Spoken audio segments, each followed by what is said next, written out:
Hello dear friends, आप सभी students का एक बार फिर से स्वागत है। आज का जो हम लोग का सवाल है ये एक ट्रिग्नोमेट्री का ग्राफ पर बेस्ड सवाल है। ठीक है, जिसमें मॉड का भी थोड़ा बेसिक कॉन्सेप्ट लगेगा। क्वेश्चन आपके सामने स्क्रीन में है। Mod of cot x equal to cot x plus 1/sin x, और इसका 0 से 2 पाई क्लोज इंटरवल में आपको क्या बताना है? नंबर ऑफ सॉल्यूशन बताना है।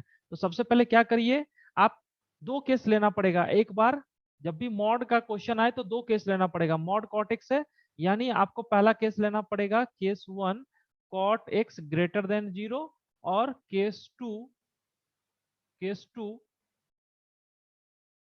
Cot x less than 0।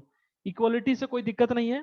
ठीक है, चलो। अगर कॉट एक्स ग्रेटर देन 0 होगा तो ये पॉजिटिव, ठीक है ना। तो आपको क्या हो जाएगा, एक तरफ कॉट एक्स है और दूसरी तरफ cot x plus 1/sin x। ठीक है ना। तो यहां पर मैं कॉट कॉट कैंसिल होगा और 1/sin इक्वल टू 0, यानी आपको क्या मिल गया, आपको इधर से मिल रहा है 1/sin x इक्वल टू 0। और ये कभी भी पॉसिबल नहीं होगा। क्यों नहीं पॉसिबल होगा? क्योंकि अगर 1/sin x 0 हो तो sin x किसको टेंड करेगा? इन्फिनिटी को। sin x का वैल्यू किसके बीच में होता है? -1 to 1। तो इसका कोई सोल्यूशन नहीं होगा, क्योंकि साइन साइन 0 हो सकता है लेकिन 1/sin 0 नहीं होगा। तो इस केस में नो सॉल्यूशन आ गया। दूसरा केस में कॉट एक्स लेस देन 0। जब कॉट एक्स लेस देन 0 होगा तो मॉड कॉट एक्स की जगह कितना हो जाएगा? Minus cot x equal to cot x plus 1/sin x। तो इधर में आ जाएगा -2 cot x, यानी -2 cos x divide by sin x equal to 1/sin x। Again, जब डिनोमिनेटर में साइन है तो साइन तो 0 होगा नहीं, तो यहां से आप इसलिए कैंसिल कर सकते हैं।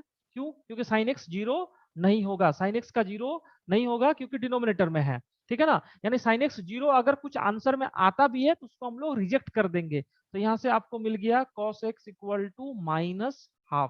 cos x -12 है, और नंबर ऑफ सॉल्यूशन पूछ रहा है 0 से 2 पाई, यानी चारों क्वाड्रेंट में। तो आपको पता है cos x नेगेटिव कहाँ कहाँ होता है? cos x नेगेटिव होगा एक तो आपको इसमें cos x नेगेटिव होगा, एक एक होगा सेकंड में, और एक होगा किसमें? आपको थर्ड में। ठीक है ना। लेकिन जैसे ही आपने cos x नेगेटिव किया सेकंड में, इस केस में क्या हो जाएगा? कॉट भी क्या होगा? इस केस में कॉट भी लेस देन 0। और थर्ड में क्या होगा? cos x cos x आपका नेगेटिव है, और साइन भी क्या होता है? नेगेटिव है। तो आपको इस केस में क्या हो जाएगा? cot x जो होगा cos बाई साइन वो क्या होगा? पॉजिटिव होगा।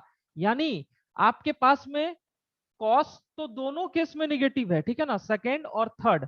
बट आपको cot x को भी लेस देन 0 करना है, क्योंकि ये result cos x equal to negative तभी आया है जब cot x लेस देन 0 है। तो cot x लेस देन 0 सिर्फ और सिर्फ कौन से क्वाड्रेंट में होगा? आपको सेकेंड क्वाड्रेंट। ठीक है ना, सेकेंड क्वाड्रेंट। और यहां पर में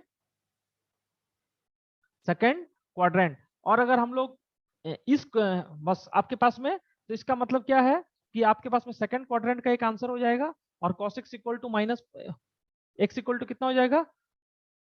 2 पाई/3। ये सिर्फ इसका एक आंसर हो जाएगा। तो इसमें cot x को भी लेस देन 0 करना है और cos x को भी लेस देन 0 करना है।